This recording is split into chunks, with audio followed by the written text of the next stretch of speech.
So, bunny. Everybody's favorite animal, right? I mean, how could you not like bunny? Look at them. They're so cute. Like, aw, like, they're so cute. Like, they're just adorable. But do you know even cute little bunny like this? And not just like this. Like, female cute little bunny like this could turn into this aggressive, attacking monster? Crazy, right? Well, I guess the question that we're all asking is why? How did this all happen? So it all started with this thing called female-female mounting. So mounting is known as often regarded as a masculine trait that often used to describe a male trying to fight for female during mating season or fighting for the territory. So often what happen is two male will fight for one female, and they will like fight really aggressively, and eventually one will get really injured or hurt and be out of the picture, and the winner of the male will have the opportunity to produce with this female to have the next generation as their offspring. So in previous studies, it is suggested that the female-female mouthing is also a way for female to impress the dominant male in order to have the opportunity to breed more. But more and more evidence prove that the development of the masculine trait are way too complicated than that. In fact, the female-female mouthing might have nothing to do with sexual behavior at all. Then why? Why would females started to fight over something that are nothing beneficial for their next generation at all, or even benefit for themselves at all? Under previous study, it is concluded that the female-female mouthing behavior are heavily influenced by the social hierarchy, meaning that the social dominance female are often mouthed significantly more than the subdominance female. It is also has to do with the female ostrich cycle, but note that this result does not due to the individual ostrich cycle, but the ostrich cycle of the stimulus female.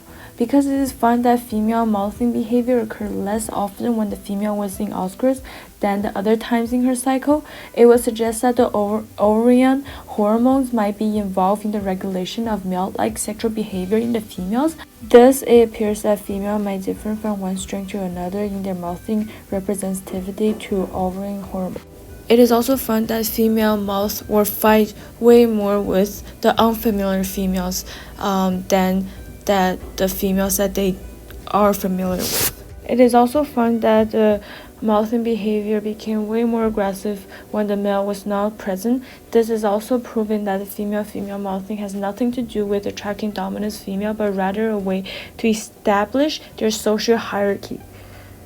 So how it works? Basically, in every new season, a new rank order is established where existence hierarchy is renewed. They compete with each other with physical fight, and the fights might often result in violence.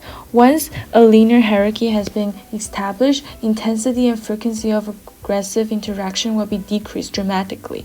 Subdominant animals will never ever defend themselves against the attack animals with higher rank position, and the higher rank position animal will never do anything for their lower rank animal. So in order to get a better picture of the female-female mouthing, I visited our local farm called Dongo Ray Farm. It was such a beautiful day, I have to say. This right here is our farmer now. He's not comfortable taking videos interview, thus you will only hear him talking for the rest of the video about the interesting behavior that he observed. This is Neil's son James. He will also be contributing the interesting stories telling time. So Dongo Farm is not a particularly big farm. They only have 1 pony, 10 roosters, 2 goose, and as Neil would tell you, there's eight bunnies in here and 1 silky chicken.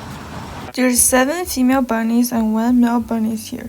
But as Neil would tell you, We had Jack is fixed, so there's no, but the girls are not fixed, and they fight for hierarchy. Who's the crazy, right? There's only 8 bunnies in this farm, but yet female-female mounting is still happening. And according to Neil, it's happening pretty violently. A lot of people go, oh, bunnies are cute.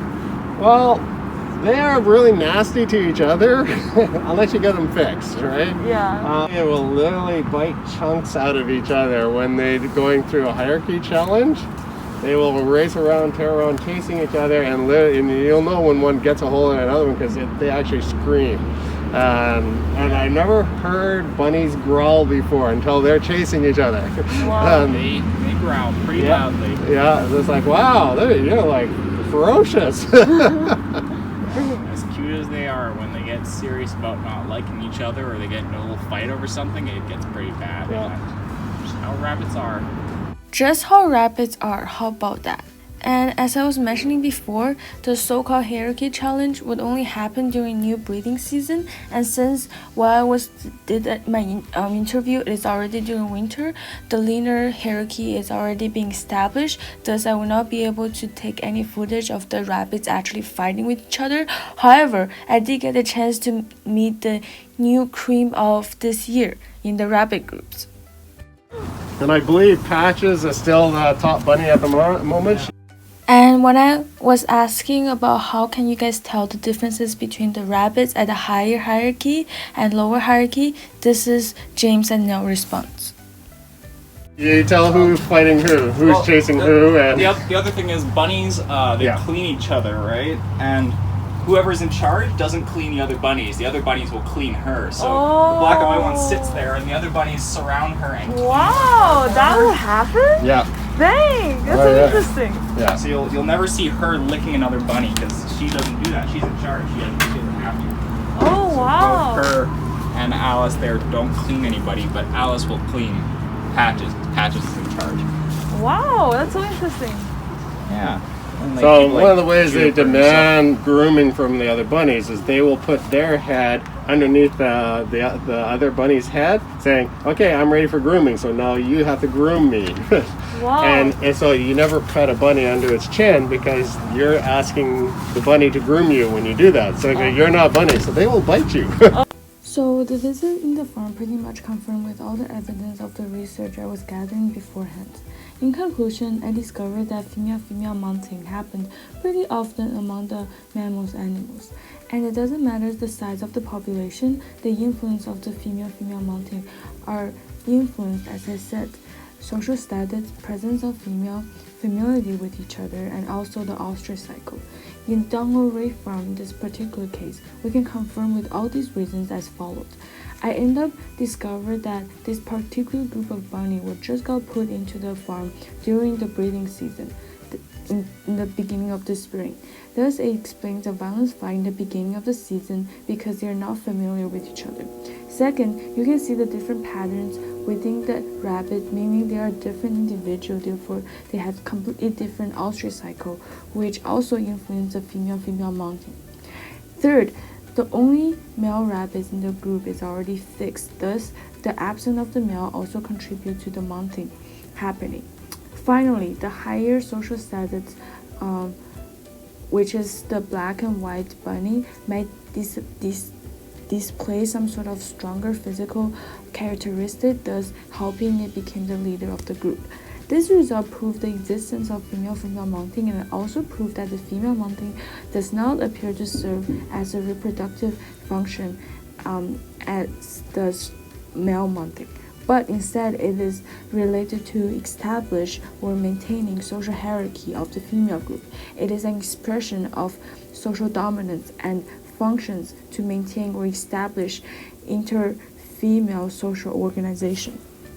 This is related to what we were studying before because this is type of biotic interaction. More specifically, this is type of intra-specific competition. However, the definition in class for competition is saying that non-tropic interaction between individuals of two or more species in which all species are negatively affected by their shared use of some type of resources. But in this particular cases, the resources are enough for everyone, meaning that some things about the competition are more complicated than just fighting for the resources. The idea of the rabbits forming some sort of social group within the social circles to keep the social organization are almost like human behaviors, which are so interesting to discover.